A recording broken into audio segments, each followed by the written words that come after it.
Tom Campbell here. If you find something of significant value in our videos, please consider supporting their production through our Patreon account or through a one-time donation. The links are in the description below. Thank you and enjoy the video. Hello, Tom, or Dr. Campbell. No, that's something I want to correct. We're in the midst of a controversy, Dr. Campbell. Can you please clarify for us what has happened with the new and exciting new documentary that you're featured in called Superhuman? There's a couple of controversial things we've got to discuss about that. Okay. Well, as you noticed, and as some people have pointed out, in this movie, I'm credited as Thomas Campbell, PhD, or Dr. Thomas Campbell, PhD.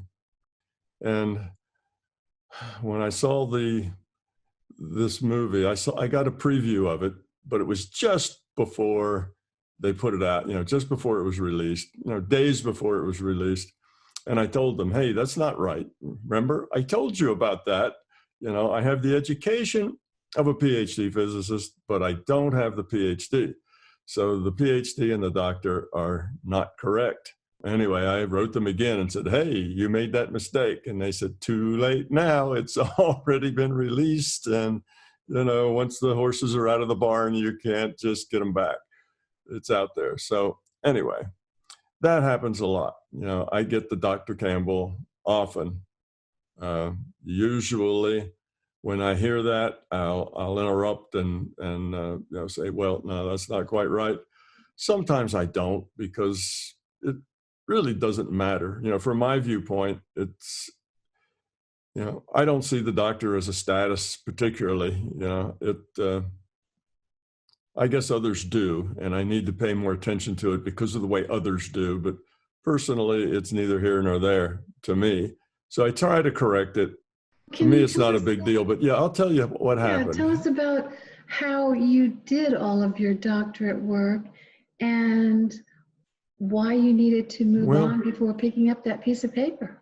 Sure, Donna, I don't mind discussing this. It's actually kind of an interesting story if you know all the details about it.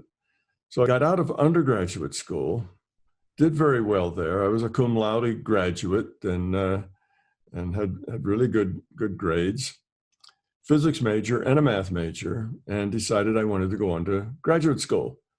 And my undergraduate school was a relatively small school, but I wanted to go to a graduate school in the big time, so I picked one of those, monster schools to go to. And, to show you how big it was, I was teaching problem sessions and teaching labs, as a graduate student. That's what we do. We don't have to pay tuition if we work there for free. Well, not quite for free. They give us a little tiny stipend to almost get us up to the poverty level. And, there were courses in physics that had like 2,500 students in a single course. That's how, and this is a physics course, 2,500 students in a physics course. So this was a big school with a huge engineering department in it. So anyway, I went there for going to graduate school, and I got my master's degree, 2 years as typical, did a master's degree. And at the time they had a thing that you could skip the master's level research and do extra coursework instead, because, quote from them, we don't want to waste our time on master's level research. They found that it takes longer to do the research, and they didn't really want to put their time on something they thought was, not very advanced or not a good use of time. So they encouraged everybody to take the coursework option and get their master's just based on taking extra courses. So I did that. And 2 years later, I had a master's degree in physics. And I decided that I really didn't like that huge school atmosphere. For one, it was crowded. There was shoulder to shoulder people almost wherever you went. Even in graduate school, there were sometimes as many as 30 or 40 people just in one class of graduate physics, which is huge. So I decided I would like to go someplace else for the PhD. It was good for the master's, and I got the taste of the big time. And now I wanted something that was a little more comfortable, something where you weren't just a number, but actually you were a person, and professors actually knew your name and that sort of thing, rather than just being a cipher walking around. And so I started to think of other places that I'd like to go, places I'd like to be. And where I was kind of in the top 20 of physics graduate schools. So I wanted to stay in that category of top 20 schools. So I looked around and I kept getting this nudge to go to this particular school. And I thought, I really don't want to go there. That doesn't, that part of the country, I've lived in that part of the country before. I don't really want to go there. And I'd go other places and I'd look at their physics departments and I'd look at their curriculum. And I kept getting nudged. It's like the system would reach out and give me this nudge and say, hey, you need to go there. And it's like, nah, I don't think so. Hey, listen to me, you need to go there. So I said, all right, stop swatting at me. I'll put in an application and we'll go there. And sure enough, I got in and it did seem to be nice, and it was smaller and it kind of fit all the things that I was looking for, a little more personal situation, because I thought the research was going to be a lot better if it was a small group and you weren't one of 50 people working on a project someplace. You can just get lost in taking data, doing things. But if it's a smaller group, you're actually doing more of the actual research. So anyhow, so I ended up at this school that I was nudged to go to against my better judgment. And when I got there, they said, well, you already have a master's, so you need to take the qualifying exam immediately, your first semester. A qualifying exam is an exam that a graduate school gives physics students coming in with bachelor's degrees to see if they really deserve to go forward in a graduate program. If you don't make it through the qualifying exam, then you get exited. Okay, sometimes they'll let you stay and get a master's, but you get exited from the PhD program. So that's the way it worked then. Now, different schools may do different things, but that was typical for physics at the time. You had this qualifying exam, which qualifies you that you're the kind of material that should go on through the PhD program. So other students got there, let's say that went to this graduate school, they got there, spent 2 years taking graduate courses, then they had to take the qualifying exam after 2 years. In other words, you do the master's degree work, and then you take the qualifying exam. That's the way it worked. So the qualifier lets you go on past the first 2 years, which are typically master's degree years. So anyway, because I already had a master's, I had to take it as soon as I showed up. But their first 2 years of graduate school for a master's degree used different textbooks, skipped different subjects, did subjects that my group had skipped, and so on. So it was not quite a tight mix.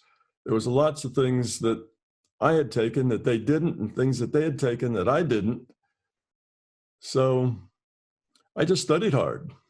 I studied real hard for it because I was at a disadvantage. All the other students taking it had been through that university's first 2 years of graduate school. So they studied the things that were going to be on the test. They were only asked things that they had studied, obviously. So I felt a little behind, so I studied very hard, and I passed it on my first try. You get 2 tries on this test. If you don't make it your first one, you get a second one. If you miss your second one, you're out.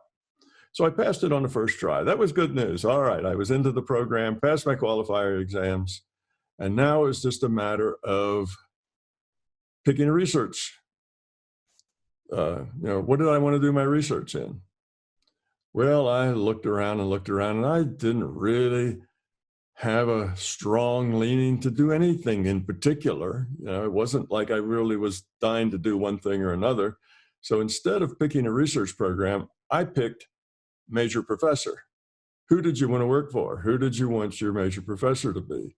So I looked around at all the major professors, and there was this one guy who seemed to be a pretty nice guy all around. He interacted with these students.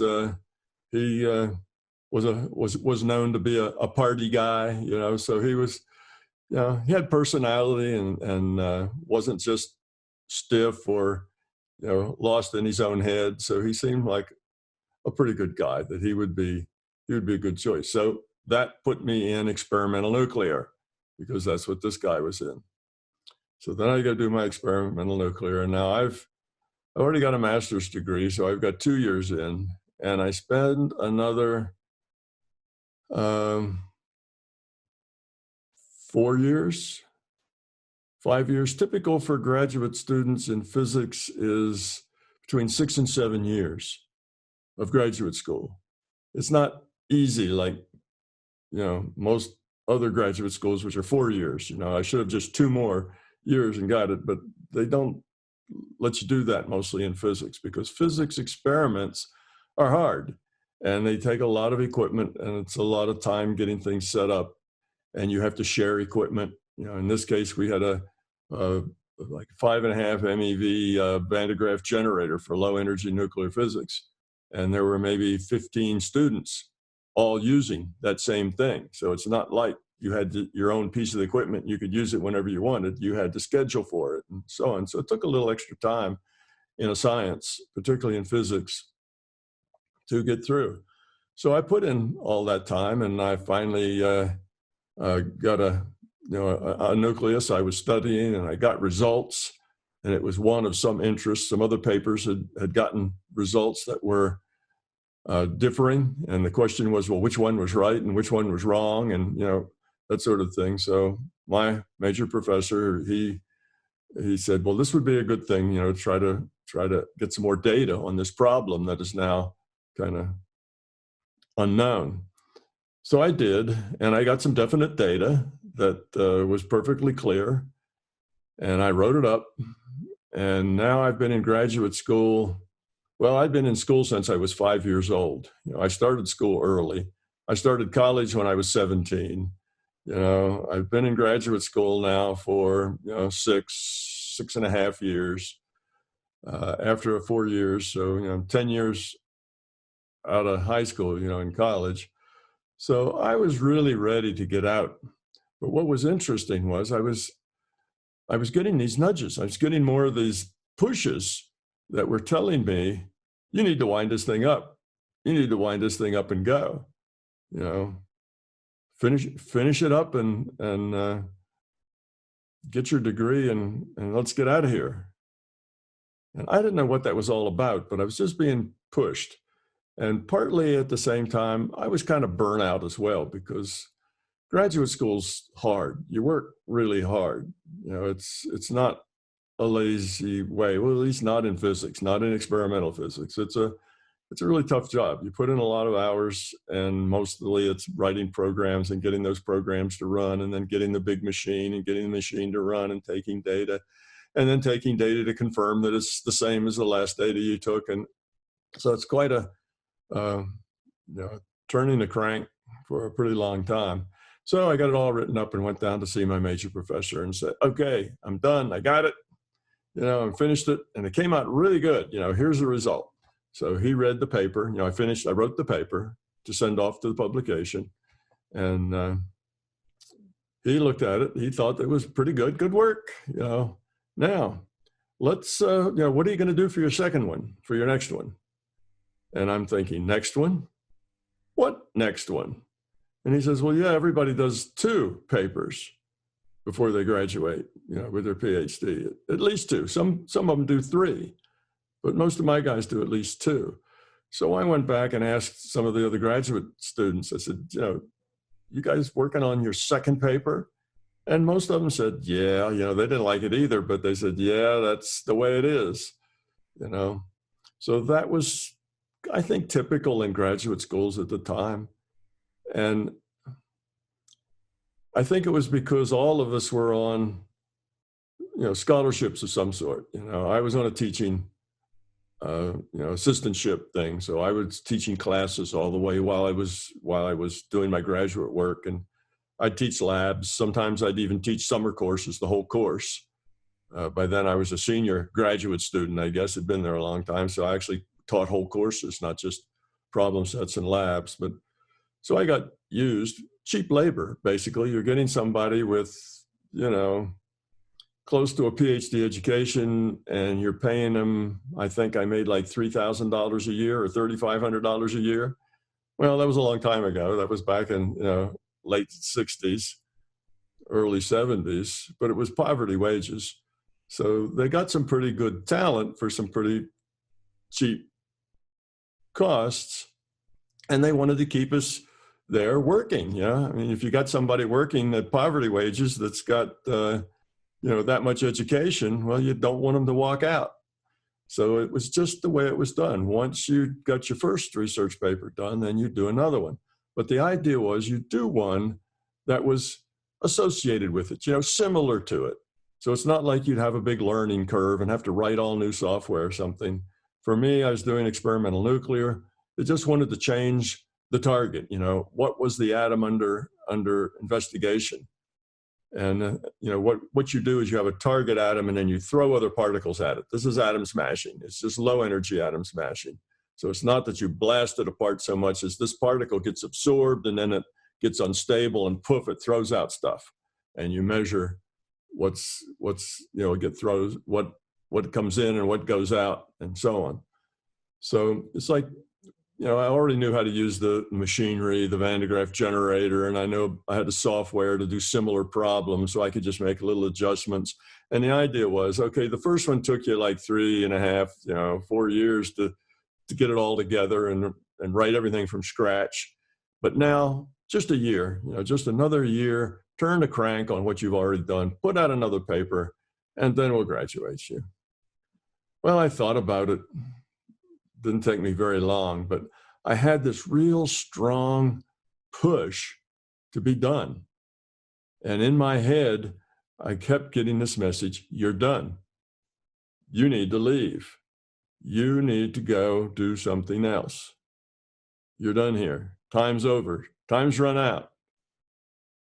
So as I thought about it, I usually tend to listen to my intuition. I'd learned over the years that when you get strong pushes from your intuition, you're better off if you listen to them than if you don't.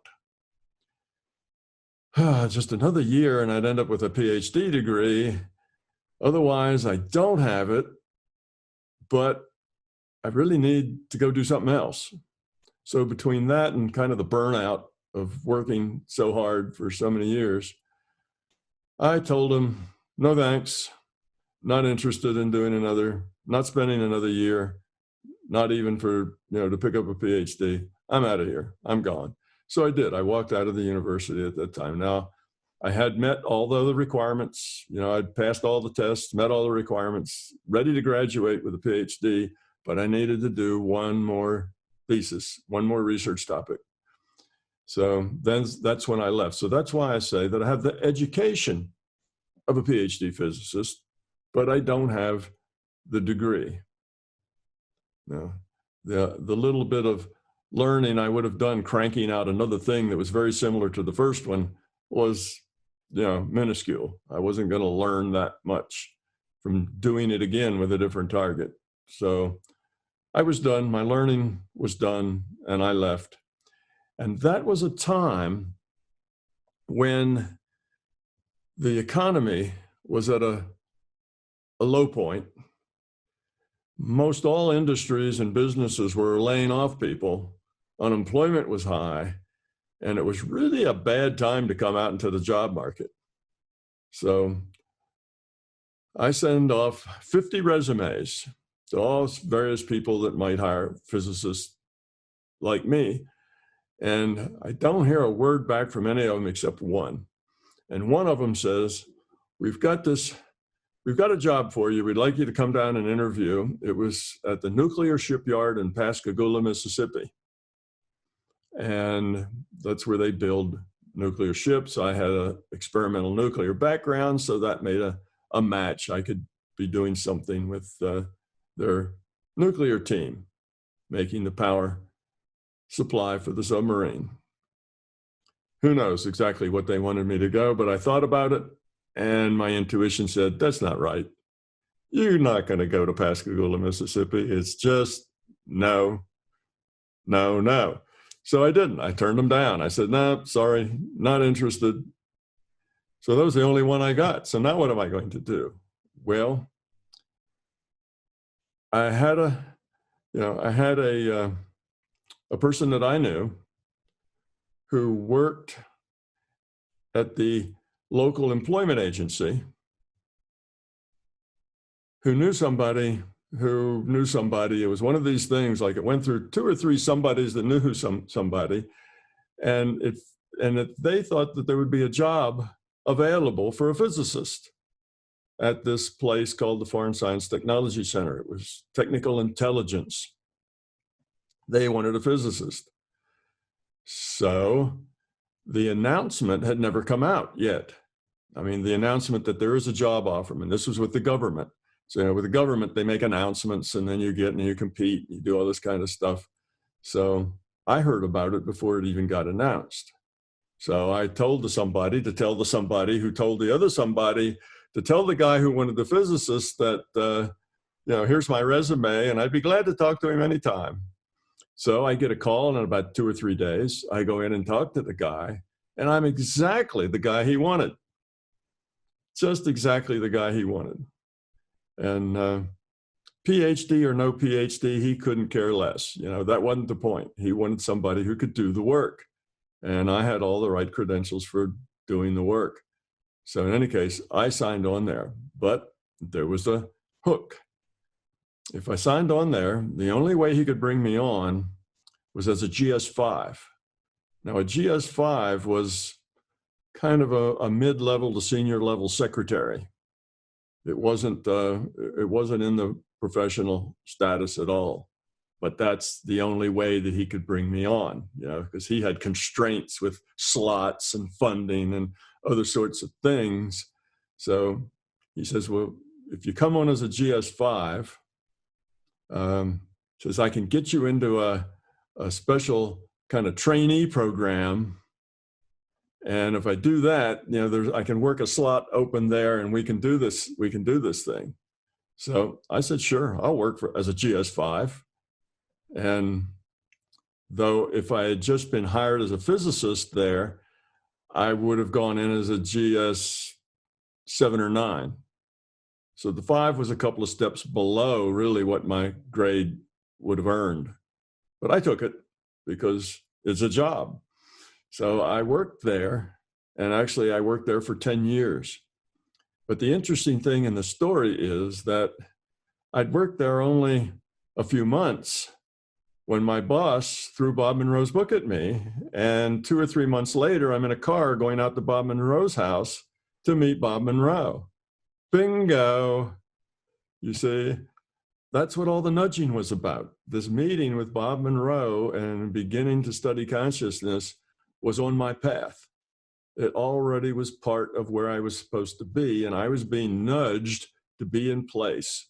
So that's why I had this, I don't like this big school anymore. I think I'd like to go to a small school. That was the LCS nudging me.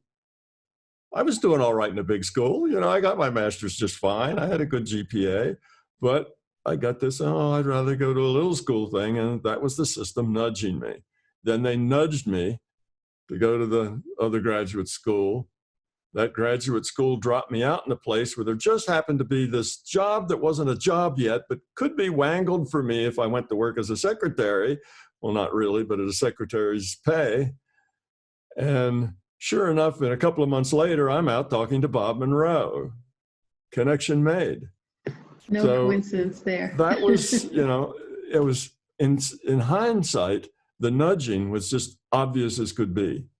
These ideas just kind of came to me, and I was almost driven to do them, kept nudging me until I did them. So they nudged me out of graduate school because I was a pretty easygoing guy, and I normally would have said, okay, another year, bad economy now anyway, why not? So that's what I would have said. But I had all this pressure to say, no, I'm going to get out now while the market for jobs is horrible. That would be a good thing to do. Why spend another year and get a PhD? But I couldn't do that because I had all this push. And I tend to go with where I'm pushed. I've always found in my life that that's the smart thing to do. And there's more to the story, isn't there, about this facility that you work for? There's more to the story.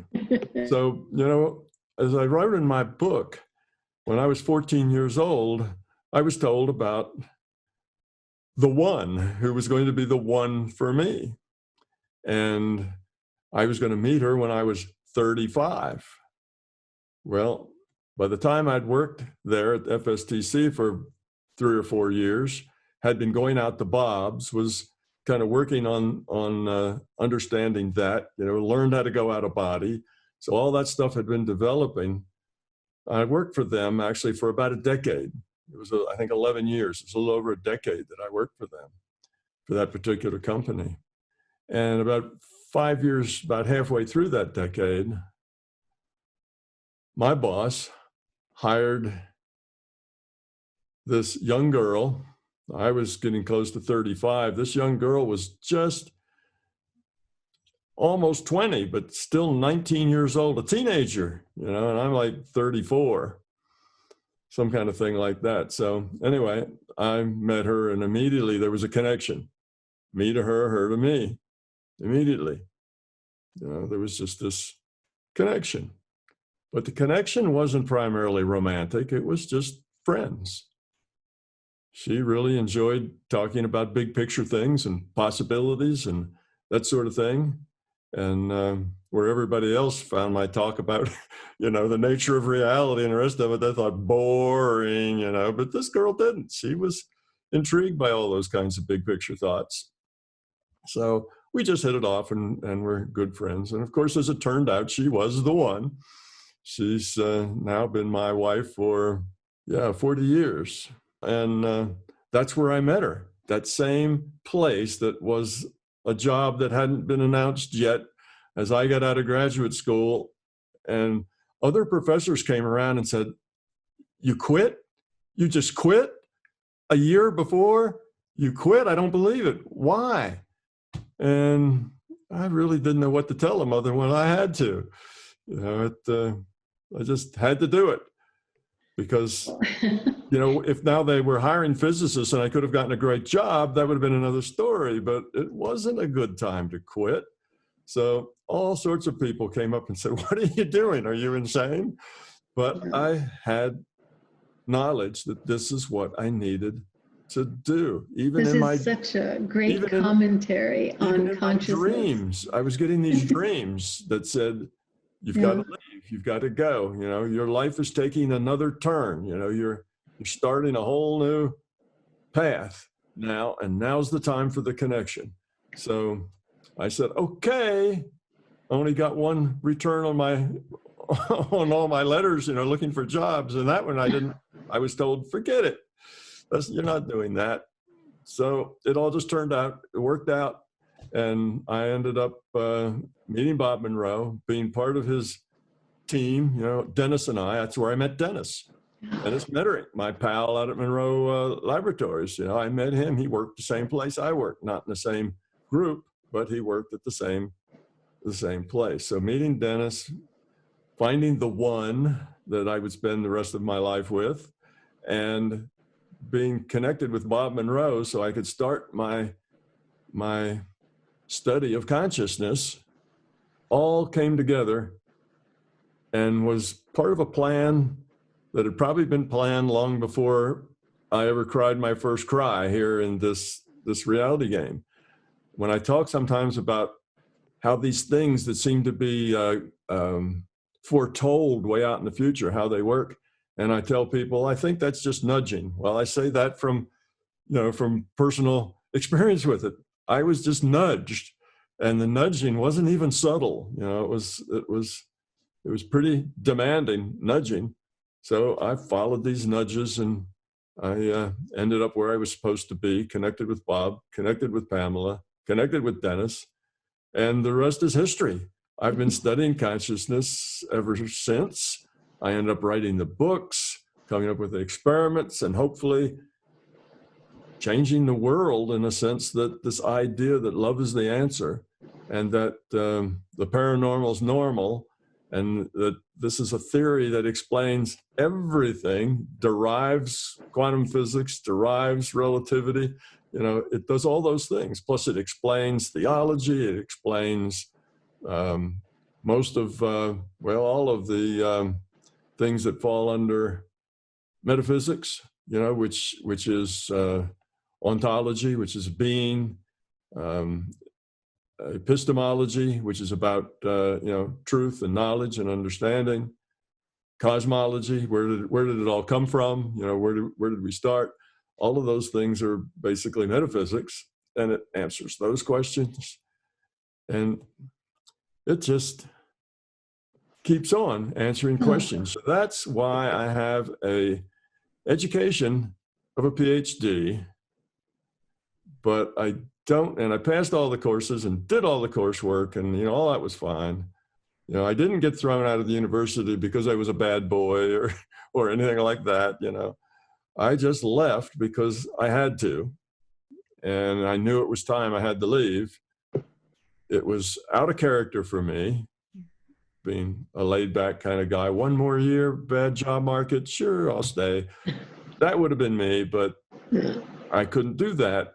And I ended up meeting Pamela, the one. I ended up meeting Bob Monroe and working for him at the lab.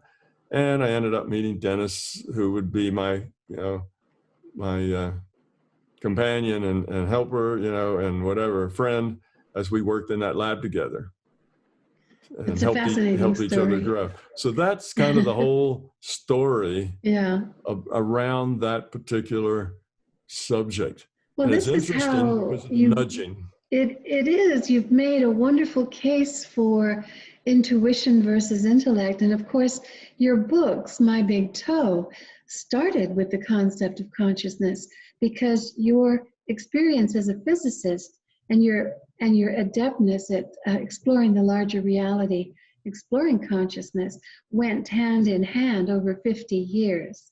So this makes you a very unique physicist, for one thing. Yes, and for another, you know, if there was a title that was a little bit above doctor, I think you might have earned it by now. I don't know, but anyway, the thing is that if I hadn't taken that path, if I'd stayed there for that year, turned to crank, I mean, it would have been easy. I'd already done it. I'd already done the work. I knew how to do it. I already had the software, you know, just a couple of little changes. I mean, it would have been a simple thing. It's just like turn the crank and make another, you know, do another research project. But had I done that, I wouldn't have met Bob Monroe. I wouldn't have met Pamela. I've never written My Big Toe. I wouldn't be where I am now.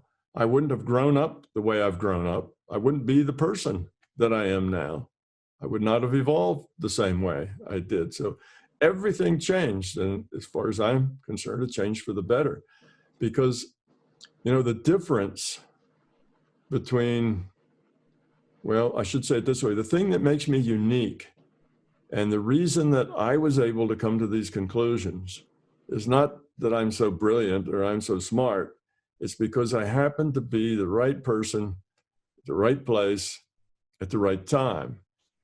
I don't think it could have been done by just a physicist who didn't have the experience in consciousness. And it couldn't have been done by somebody studying consciousness if they weren't also a physicist. So you don't find a lot of physicists that have a dual career, you know, in consciousness research. But that's the only stepping stone, I think, that could have come, you know, that was necessary. You have to have equal parts physicist and consciousness research. And conscious researcher, not one that studies somebody else's consciousness, but one that is, you know, that can get around into the larger consciousness system, that Yeah. has been able to, do paranormal things at will, that can get data from databases and can make up a model to suit that. Because basically the way I made the model up, I said, I have all these facts of consciousness from my consciousness researcher and all these facts of physics from my physics. And now I need a model that puts them together, that makes them, one thing.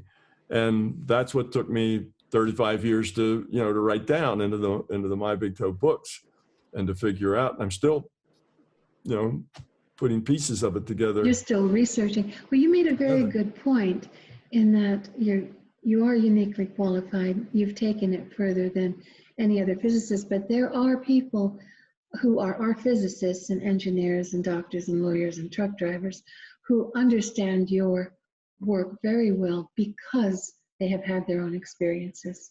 So the physicists that follow your work understand it because they have done some sort of exploring or paranormal work, and that makes sense to them, that consciousness is at the root of reality, as you state in your theory.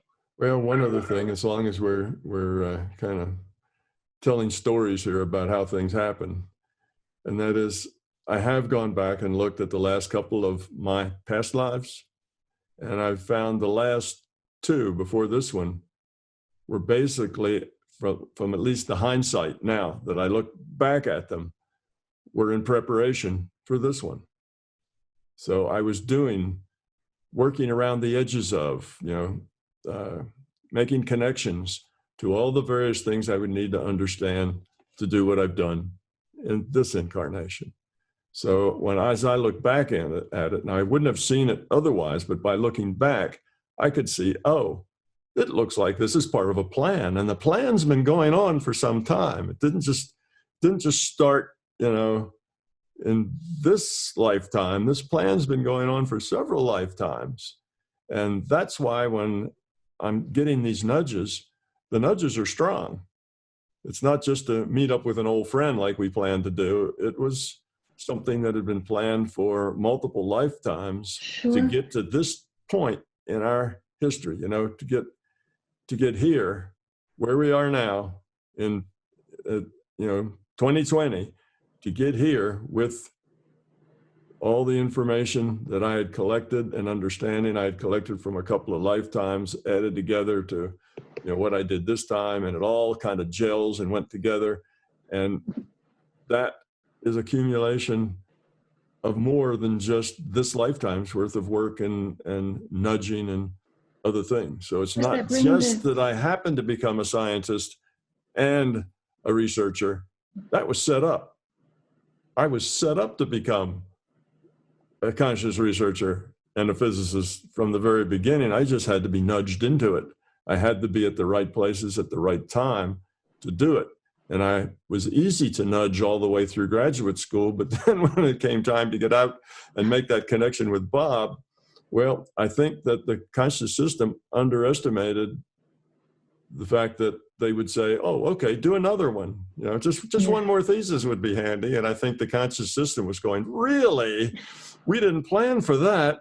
Oh, geez, this guy's going to have to get out without it. And that's, when you spoke of your, looking back at other lifetimes and seeing how you were preparing for this, it makes an important point, which is part of your theory that reincarnation is a necessary component for an efficient system and for efficient learning within this virtual reality.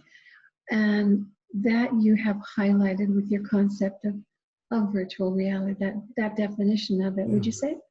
Oh, absolutely. You see, learning is cumulative.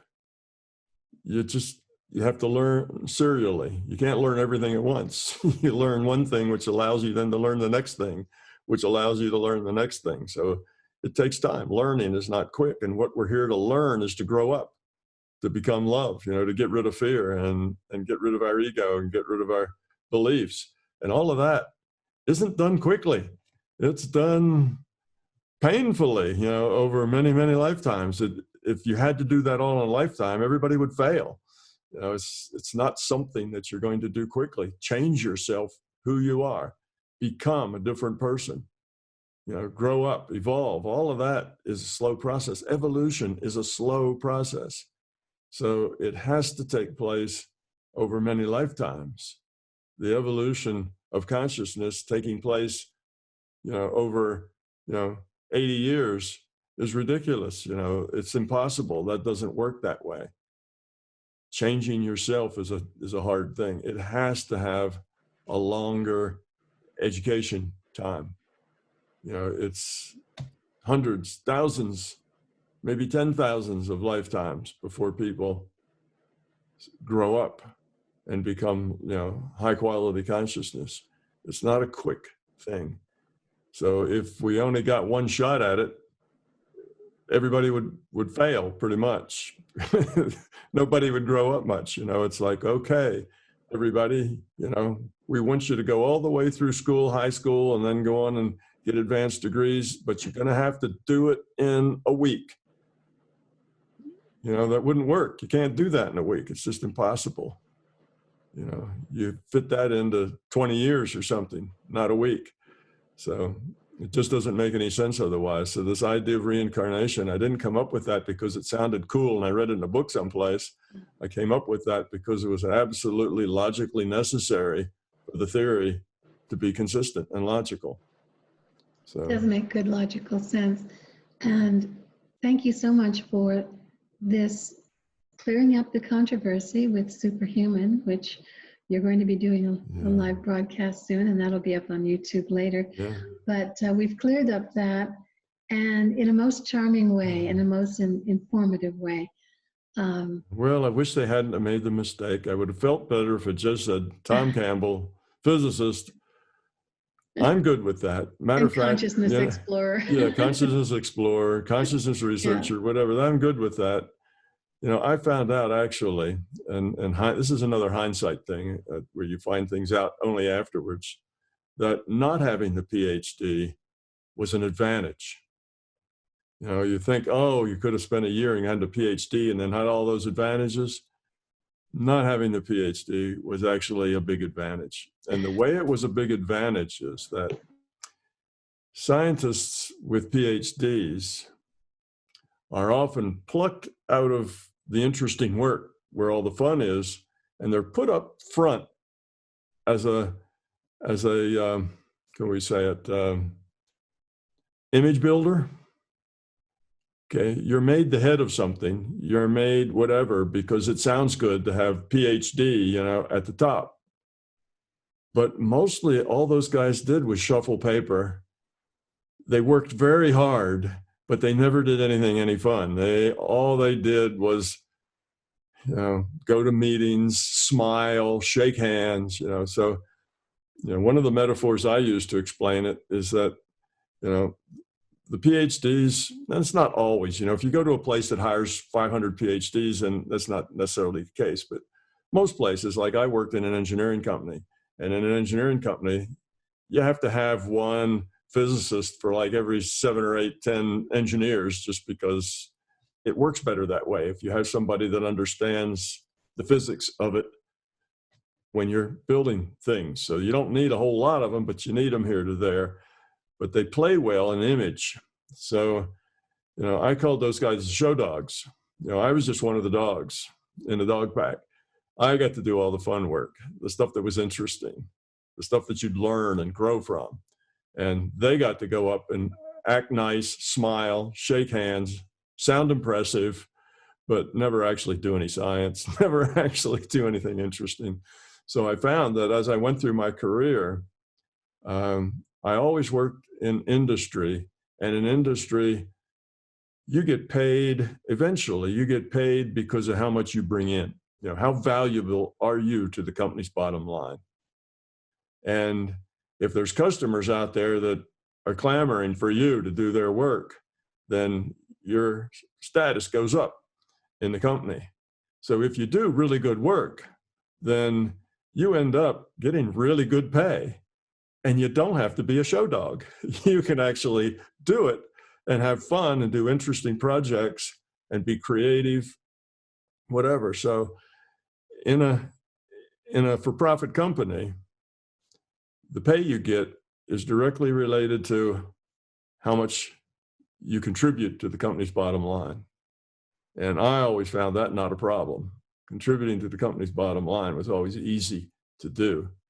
And I ended up doing very well in the company. And I looked at all those guys that got jerked up to some impressive title and were so frustrated that they either quit and went someplace else, or, they get ill and didn't last very long, because those were all pressure cooker jobs.